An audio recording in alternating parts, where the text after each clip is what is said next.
बुंदेलखंड में अपराध बढ़ता ही जा रहा है। चोरी और हत्या आम बात हो गई है। किसी की गाड़ी कमाई लुटती है तो किसी की जान। इसका ताज़ा उदाहरण महोबा ज़िले के पनवारी ब्लॉक स्थित सतौरा गांव में देखने को मिला। यहां 4 नवंबर की रात 2 घरों में चोरियां हुई और शारदा प्रसाद की हत्या भी की गई, जिससे पूरे गांव में दहशत का माहौल है। शारदा प्रसाद रोज की तरह खेत में फसल की रखवाली के लिए गया था। उनके बेटों को आशंका है कि शायद चोरों को सामान बांटते हुए पिताजी ने देख लिया होगा, इसलिए उसकी हत्या कर दी गई। क्योंकि लाश की कुछ ही दूरी पर चोरी हुए खाली सूटकेस और सामान बिखरे थे, हमने महोबागंज थाने में अज्ञात लोगों के ऊपर रिपोर्ट दर्ज कराई है। ये कितने समय की घटना है? कल रात्रि की। आपको कितने समय पता चला? सुबह 6 बजे। उनका क्या नाम है जो खत्म हुए? शारदा प्रसाद। कितनी उम्र रही होगी? 55 वर्ष। किस चीज से उनका मर्डर हुआ है? कुल्हाड़ी से। कहाँ का उनके घाव थे? मुँह में, सिर में।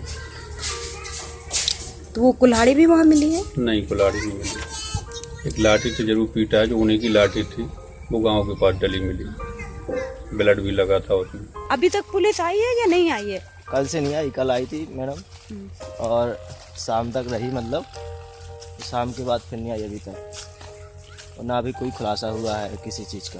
तो आपके पिताजी रात में यहीं रहते थे क्या? हाँ, बराबर यहीं से रखवाली करते थे जानवरों की, कि जो जानवर काफ़ी दिनों से, और पास में और भी लोग लेटे रहते हैं। तो क्या कल भी वो लोग थे? हाँ, उस दिन भी थे वो लोग, लेकिन वो लोग यही बता रहे हैं कि हमको कोई जानकारी नहीं चल पाई इसकी। लगभग कितना चोरी में सामान गया होगा? 70-80 हज़ार के आसपास गया। क्या करते हैं आपके पिताजी? किसान हैं। उन्हें कैसे पता चला कि चोरी हो गई है? अब सुबह आए तो यहाँ फाटक आटक खुले पड़े हुए थे, यहाँ कुछ था ही नहीं, तो उन्होंने देखा तो यहाँ बॉक्स वॉक्स कुछ भी नहीं है। लेके गए चोर, वहाँ ले जाके एक फाक दिया है, और सामान जो सोने चांदी था, अंगूठी थी सोने की, और चांदी का सामान था, सब लेके।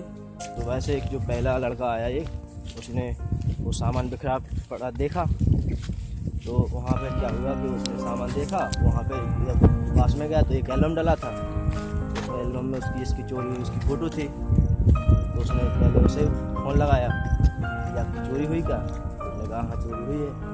तो भी यहाँ आए, फिर उसके बाद वहाँ सामान के बगल में बाजू में जाकर के वहाँ देखा तो फ़ोन पड़ा हुआ था काफ़ी मात्रा में।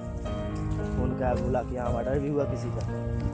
फिर थोड़ी और आगे आए, जब उसकी लाइन लट के आए तो पिताजी की लाश डली हुई थी, तो यहाँ टावर के पास। और वहीं जहाँ इनका शव मिला, उससे थोड़ी दूरी पे 15-20 मीटर की दूरी पर वो जो घरों से सामान निकला था, उस सामान को बक्से को तोड़ा गया और उसमें से जो कीमती चीज़ें थी वो ली गई और बाकी चीज़ें वहीं पर नहीं।